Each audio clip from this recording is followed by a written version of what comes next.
Hello, welcome to the Band of One podcast. I am Riley Wilson. This podcast is designed for absolutely anybody that wants to start, grow, or develop a solo performing career, whether you're a musician or a DJ. I have over 50 years of live performance experience. We'll share not only what I've learned, but what I learned from other hardworking pros in their neck of the woods. And the idea here is to make this actionable, fun, and maybe even profitable. If you like what we do, be sure and share the podcast, like and subscribe. Let's get busy. Once again, my good friend, Bill Cody. Bill, once again, welcome. Hi, how you doing, Riley? I'm great. I'm great. So we talked a lot about kind of the background in the first installment, and today I want to get down to more brass tacks about specific things that you did when you start a DJing career, right? You have to get some equipment. And clearly equipment in 1977, 78 is a little different than it is in 2024. But you also mentioned that whenever you set up, that people are already judging you, what kind of gear you've got, if it looks neat or not.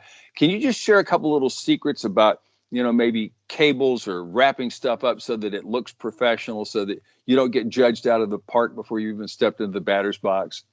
Well, sure. To start off with, Riley, I had band equipment.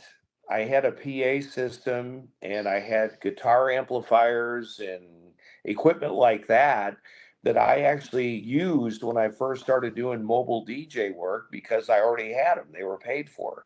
Made sense. Well, gradually you get equipment that's more in tune with what you need to use it for. Whether you're playing a great big venue or a small one, you want stuff that sounds good at whatever volume level you're playing at. So I've probably tried every different type of amplifier and speaker there is. Serwin Vega, JBL, Fender back in the day when I had the band equipment. Um, Bose was a huge change when they came out with the smaller, punchy speakers that they had, and they looked good too. But people would look at those 901s. You remember those? I The do. I remember 901s? those. Yep. With the outboard People would EQ. look at Yep. those and go, "Oh, you can't use, they're too small." You know what I mean? They would put out a great amount of sound, but that was one of those examples. People were used to seeing refrigerator sized PA speakers, right, for big events. And like the Serwin Vegas had 18-inch subwoofers with a great big mid range horn and a tweeter, and they were efficient and they were loud. And do you remember Altec Lansing, voice of the theater Absolutely. systems? Yeah, I sure A do. lot of a lot of bands I was in had speakers like that, and so just to start off with, the mighty look didn't always have the greatest sound, but it was important for the image to have this big ass looking sound system to make up for the fact that you're standing there by yourself on the stage, not really doing much besides putting records on or pushing buttons to play a CD back in the day. Um, then you mentioned cabling. We were used to, when we played in bands, probably having cables all over the place, right? It didn't Mm-hmm. really, we didn't tape them down much or whatever. No. Gradually, we've got into the neat nick or the neatness type situation where you bundle the cables or literally tape them down. One thing I found a few years ago online that I'll never forget, was awesome, is a Velcro type thing that works really well on carpet, like in hotel ballrooms. Yep. This Velcro strips were like 5, 6 inches wide, I think maybe minimum four, and they had a channel in the middle that you could lay over the cables and then Velcro this on the carpet, which to me was a godsend because you didn't have to keep buying the real expensive um tape that we use. Oh, And yes. Duct tape, or the English call it oh, gaffer's tape. well, yeah, you don't want to use duct tape because it's sticky and nasty, but that was what we used until they came out with Sure. what is now the standard stage tape. I know it has a lot of different names, but that tape has a better adhesive on it that comes off and doesn't stick to your cords. So I mean, that now is the state of the art stuff, but I still use those Velcro things wherever I can. Also, another thing that I learned back when I was playing with a group called Still Creek Band in the early 80s, and that is they would get the tablecloths from a hotel because we did hotel lounges for 2 years straight, 300 nights a year. And we would actually cover anvil cases or whatever with that so that everything looked neat and clean and orderly. And I know that most good DJs will make an effort to have everything look pleasant once the audience gets there, the wedding begins, the private party begins, etc. Yeah. I'm sure that that was something that you probably also did as well, right? Well, yeah, we started off with tablecloths or things to kind of camouflage things to Mm-hmm. make it look better when the equipment was beat up or whatever. Yeah, I have used a lot of flat black spray paint in my career, dressing up speakers that were scratched and, various pieces of equipment, mic stands, whatever. But the biggest thing I think that's happened in our industry is called the scrim. These are stretchy material that they now put over tables and they cover mic stands. Rather than having your bare mic stand with a tripod leg sticking out, the scrim comes down and stretches over that. It makes it look pretty cool. I've got to look for that because I don't have a scrim, but it sounds like something I'd like to do, especially for some of It the country club gigs. literally it's like a tent that starts with a peak up at the top right underneath your speaker. And then it comes down into a triangle shape Yep, and it yep. has little leg holder things that go on the three leg uh, base pieces. And that's something that really has made a huge difference in the look of what we're setting up. That's great. I want to talk about now specifically your attitude because you have always been a guy that has had success at pretty much whatever level that you were at when you're in seventh or eighth grade in junior high school for us, right? And you're Yeah. drawing a crowd when you're playing guitar and singing. But also, clearly, once you began the DJing, you were really good at that and getting people to participate and do that. And not only that, but eventually parlaying that into having several really excellent DJs that were booked by you. Can you talk about attitude and how important that was for your Yeah, success? I think number one, you kind of got to want to be the center of attention to be in this business, right? Whether you're a singer, Sure. a person in a band. Now, a lot of the guys I played with in bands were introverts, they were musicians. I was the exact opposite. I was more of an extrovert who had enough talent to fake it or get by or maybe because of my background I was able to do things that other people didn't have that early on training. But one of the things I've noticed is if things are not going well and you're not able to overcome that by being witty, charming, doing whatever it is you can to inject some energy into the situation, you may end up losing your crowd. So I think I learned early on how to try to hold and maintain a crowd by injecting enthusiasm, energy, a little clever, witty saying of some sort. It's got me in trouble a lot too. Um, I I grew up watching Johnny Carson, who always had the sexual innuendos in there, which are not very acceptable anymore, if you know what I mean. Sure. But that was part of my humor, was kind of like his.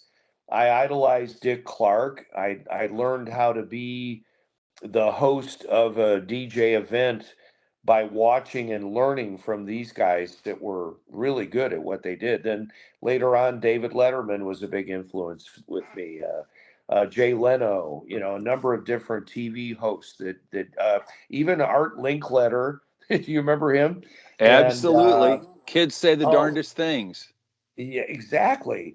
Yeah. So I remember thinking how clever and witty he was, and learned a lot from how those guys did. And Bob Barker, The Price is Right. Wow, Well, these people guys like that you're that. talking, these guys you're talking about were pros at their game. That's why they were where they were, Exactly, exactly.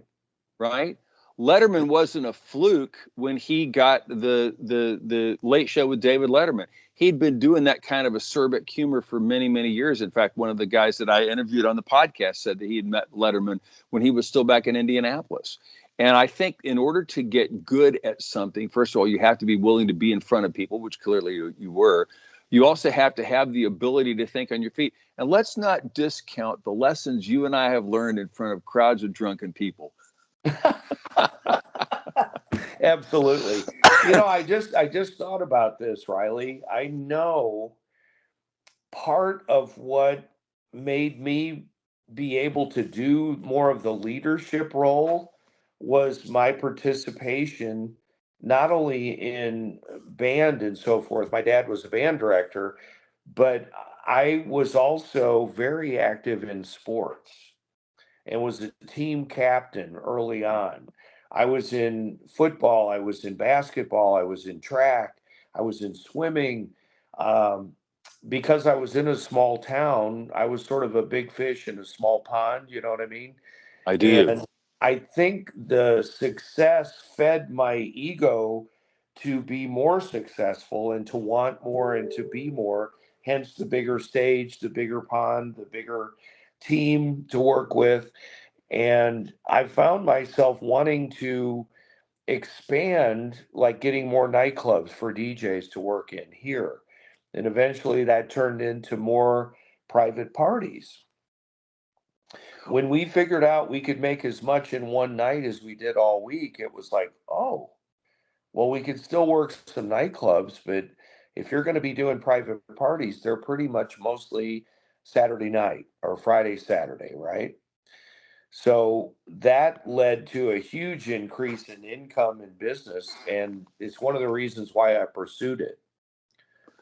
This is so interesting again on so many levels because yes, first of all, you do learn when when you have a microphone, you kind of level the playing field with a bunch of people that have been drinking too much, particularly if they're there to have a good time. And I think Yeah. that's one of the important things. But the other thing that I think is a real underlying factor in your success is that, and Earl Nightingale said, success is a habit. And people that have a success when they're younger continue to go from success to success if they work at it, if they continue to hone their skills and get better, which clearly is something you've done. But I think the thing that's probably the neatest about this, and again, none of our listeners know about this, is that the people that you've grown to become not just DJs, but excellent DJs through your tutelage over the years. Oh, absolutely. It didn't come easy. I mean, some of the guys just were not going to make it. And I had to tell them that. I'm sorry, you're just not getting as many jobs as these other guys. Why? Well, you're just not performing as well. Yeah. So there's some tough calls. It's like the Cowboys are going to have to cut some really good athletes that aren't going to make their 53-man roster soon. Yep. Uh, Yep. there are every year we're looking to get a little bit younger, more enthusiastic. As we get older, our crowd doesn't age with us so much. You know That's what I true. mean? Brides Absolutely. are a year younger every year, and so they kind of want to identify with their performer a little more, like not being their father or grandfather, right? Absolutely. That being said, I still find that I'm doing a lot of jobs for younger people and older people as well. I mean, it varies. I did an 85th birthday a couple weeks ago, and I was able to pull that off really well and then come back. I'm doing a 10-year-old birthday the next week. Wow. Yeah. And that's a couple of things. First of all, again, one of the great things about being a DJ is that you can be flexible, and you should be flexible if you're able to cater to all those different types of people. But I know exactly what you mean. I feel fortunate right now. Every time I get a gig, I'm delighted to do it.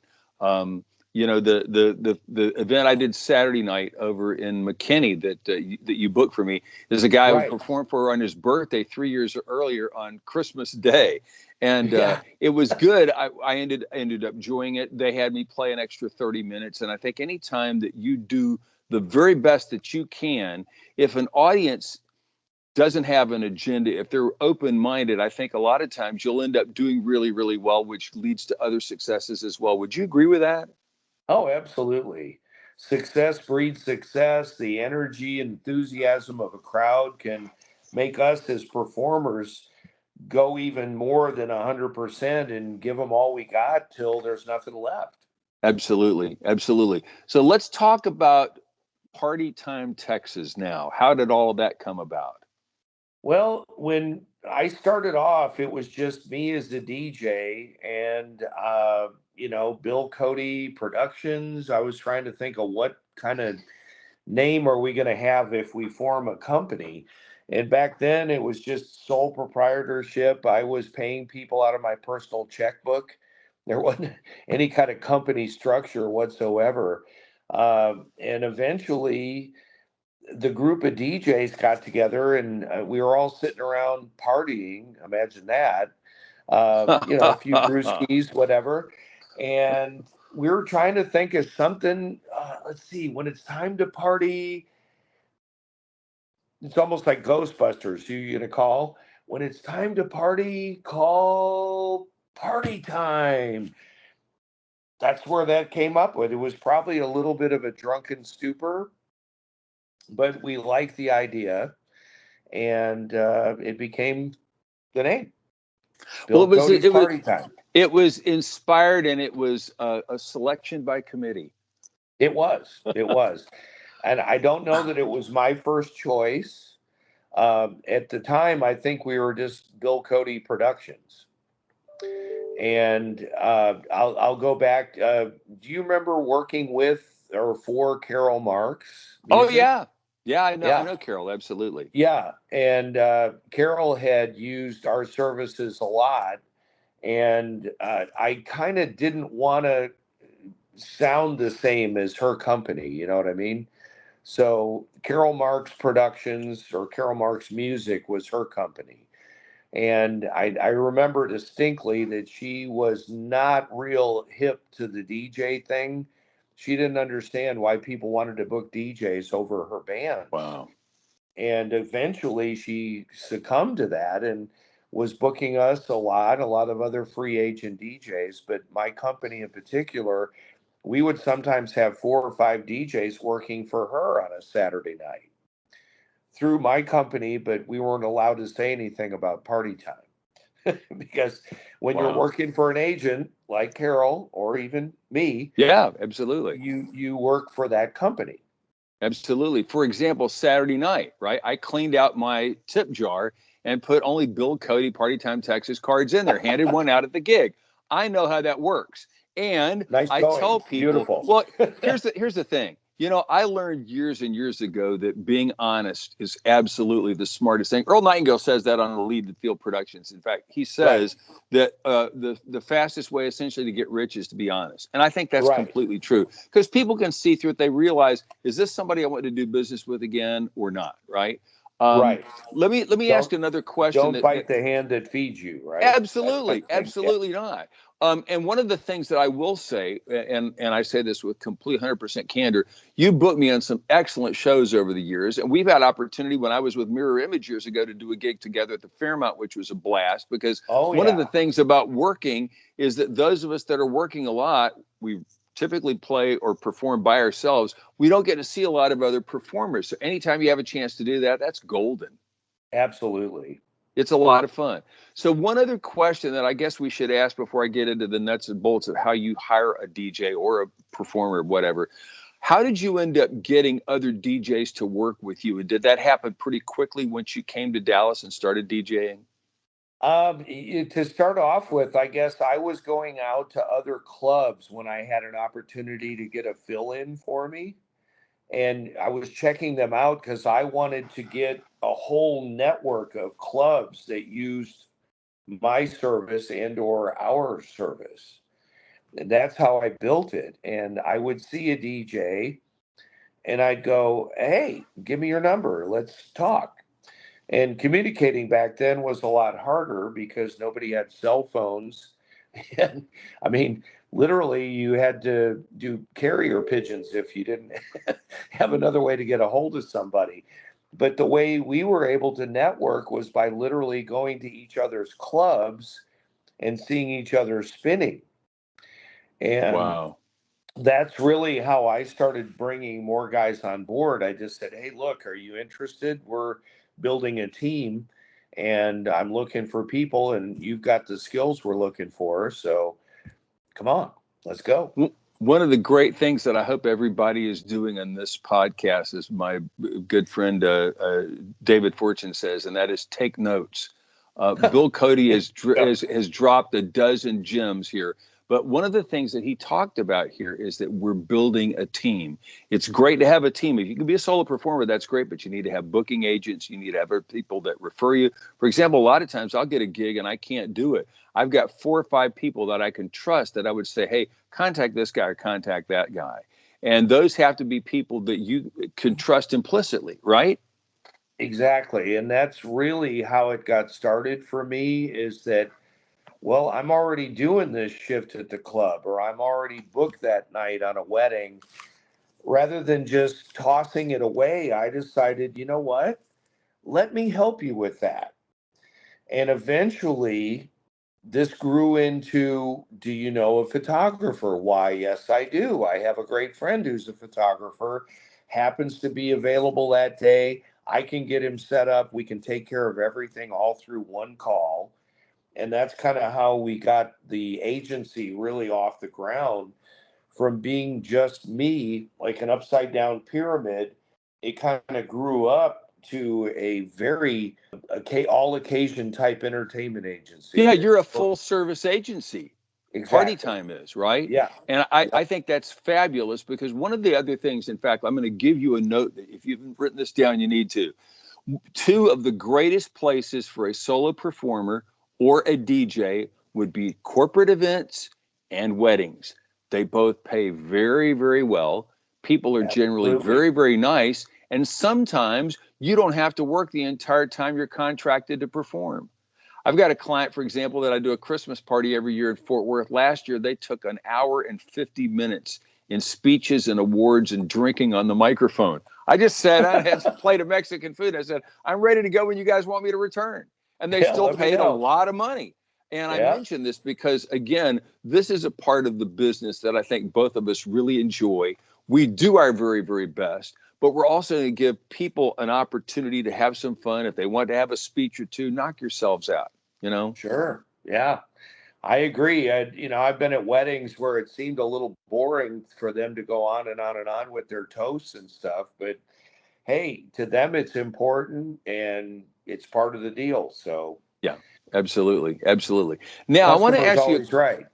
yeah, absolutely. They really are. And here's the thing, if you actually care about your clients, which you really should, you're going to want to do what's best for them, whatever that is. You want me to set up over there in the corner? Okay, I can set up in the corner.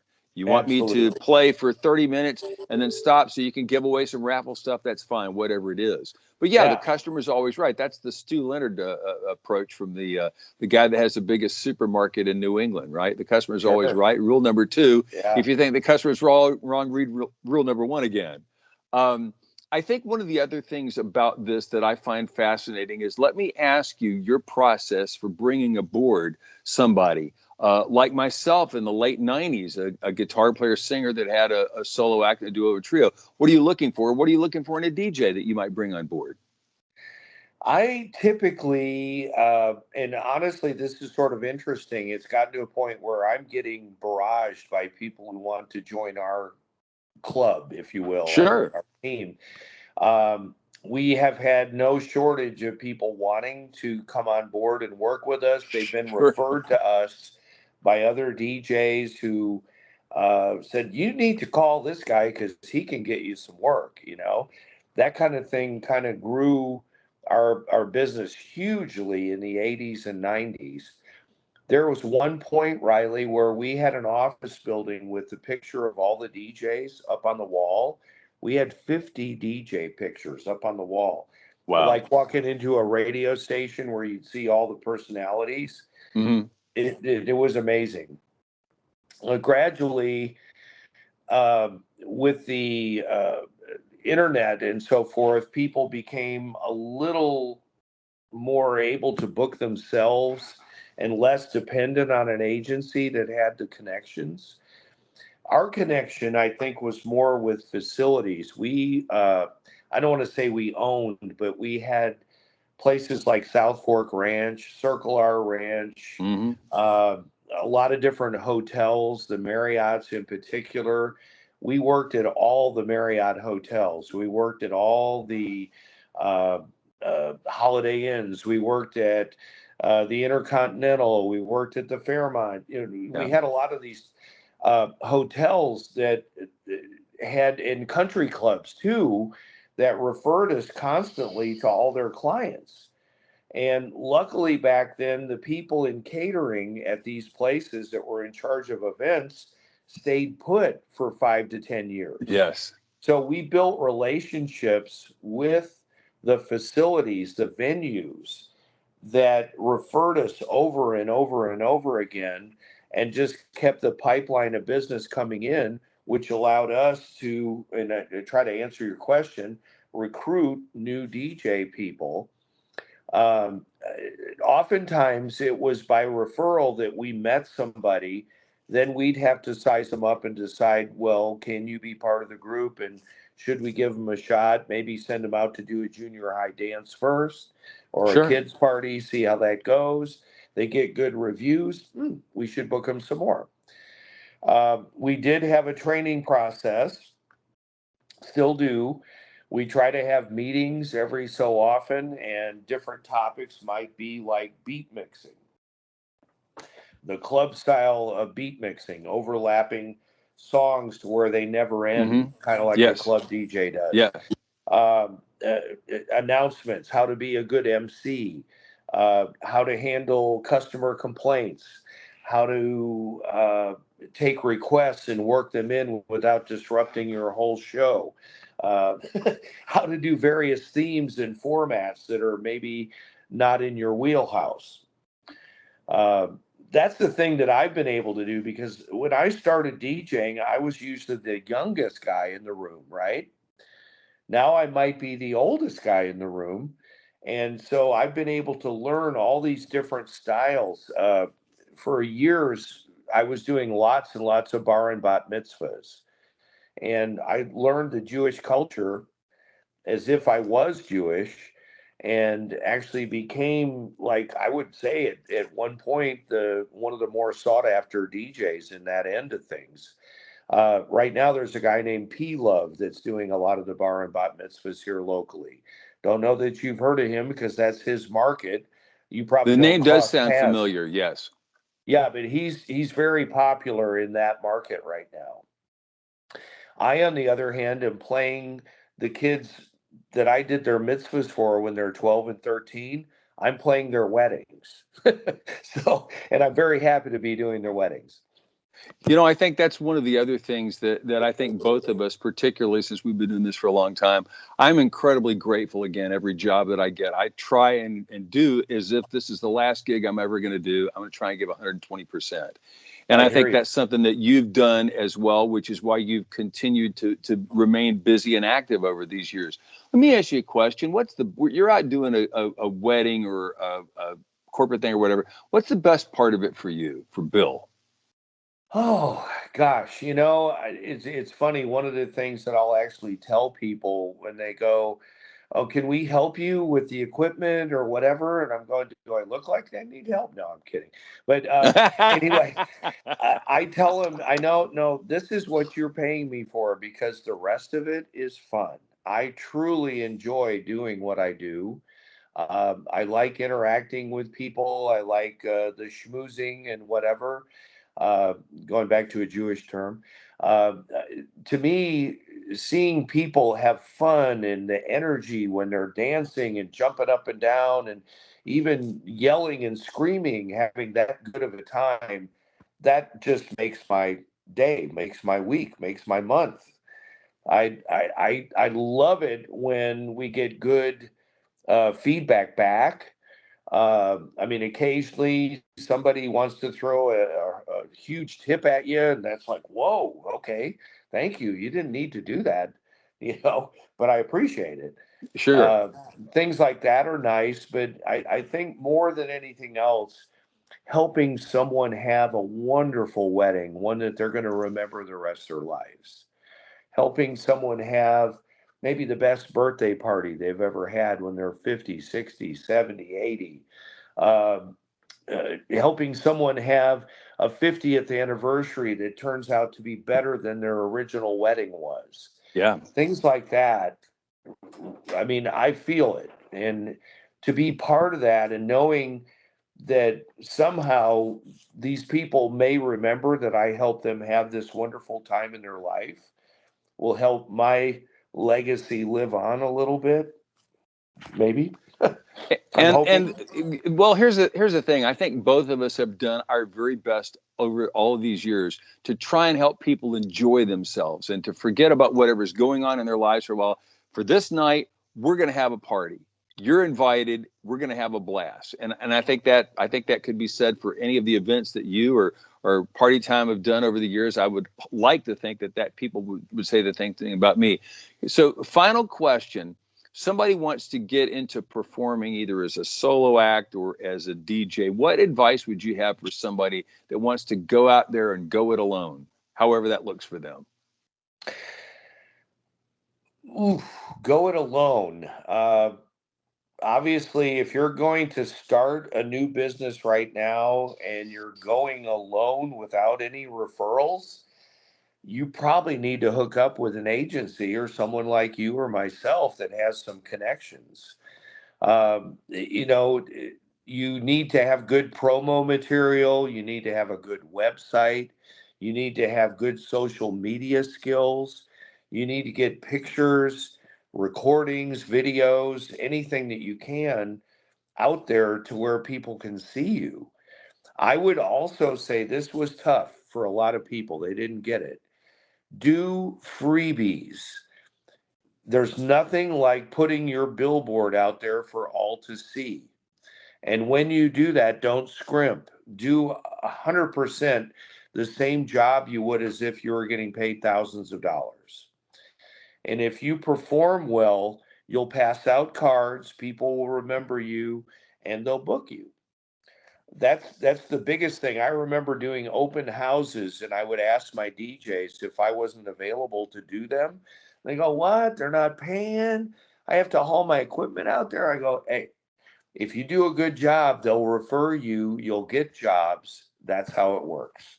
So that's one of the best things that I can remember doing is doing the employee parties for hotels to get them to like us more and refer us to their clients coming in.